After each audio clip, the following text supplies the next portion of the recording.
ছাড়া সবাই আমাদের পক্ষে। তারা তাদের 17 বৎসরের নির্যাতন ভুলের জন্য ক্ষমা চেয়েছে। আমরা তাদেরকে বুক পেতে নিয়েছি।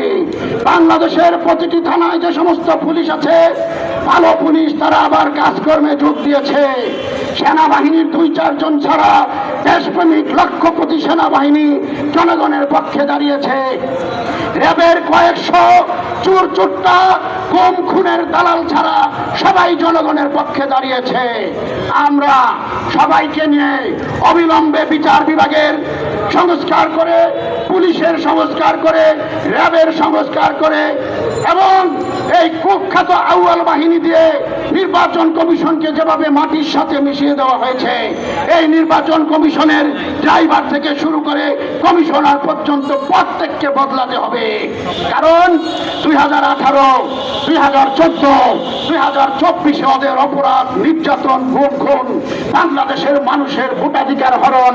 2018 নির্বাচনে যে সামনে বসে আছেন অনেকে এমপি ক্যান্ডিডেট ছিলেন, তাদেরকে গ্রেফতার করা হয়েছে। আমার চাঁদপুরের কুখ্যাত সেনাপ্রধান জেনারেল আজি যখন পালিয়েছে, এই হারামজাদার নেতৃত্বে সেদিন বাংলাদেশে এই ভোটের একজন কুকুর হয়েছিল।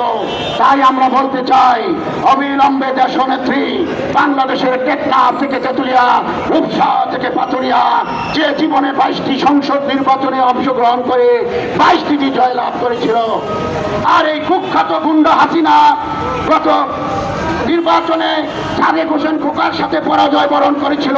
3টিতে দাঁড়িয়ে গোপালগঞ্জ ছাড়া 2টিতে সে পরাজয় বরণ করেছিল। আমরা বলতে চাই, আমরা কোনো রাজনৈতিক দল নিষিদ্ধের পক্ষে না।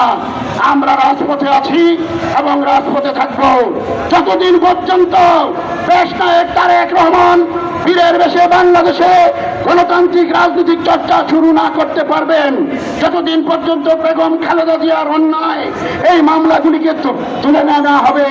আমার সামনে পিছনে হাজার হাজার নেতা কর্মীর যে মামলা দিয়ে দিনের পর দিন তাকে কারাগারে রাখা হয়েছিল, এই কয়েকদিন আগে নির্বাচনের সময় 2024-এর 7 জানুয়ারির আগে পরে এবং এই 5ই আগস্টের আগে পরে অসংখ্য নেতা কর্মীকে গ্রেফতার করা হয়েছিল। এই খায়রুল কবির খোকন, ABM মোশাররফ, এই রহমতুল্লাহ সহ অনেক নেতাকে সেদিন কারাগারে নেওয়া হয়েছিল। আমরা অবিলম্বে এই প্রায় হাজার হাজার মামলার প্রত্যাহার চাই। বাংলাদেশের যে নিম্ন আদালত আছে, এই আদালত থেকে যে সমস্ত ম্যাজিস্ট্রেটরা, দেখবেন আজকে কত দুঃখজনক ঘটনা, যে সমস্ত বিচারপতিরা এই নিরীহ নেতা কর্মী থেকে রিমান্ড দিয়েছিল, তাদেরকে জেল দিয়েছিল, তাদেরকে নির্মমভাবে অত্যাচার করেছিল, ওই বিচারপতিরাই আজকে আবার আমাদেরকে জামিন দিচ্ছে। তাই বলতে চাই, অবিলম্বে এই গণতান্ত্রিক পরিবেশ ফিরিয়ে আসুন। আমাদের নেতা মির্জা ফখরুল ইসলাম আলমগীর বলেছেন, বিএনপি এবং তার লাখো লাখো ছাত্র জনতা এই অন্তর্বর্তী সরকারের সমর্থনে আছে এবং আমরা আশা করব একটা নির্দিষ্ট সময়ে পরিবেশ সুন্দর হলে বাংলাদেশের গণমানুষের দল, জাতীয়তাবাদী দল নির্বাচনে অংশ নেবে এবং দানের শীষে বিজয় লাভ করে এদেশের ক্ষমতা দখল করবে।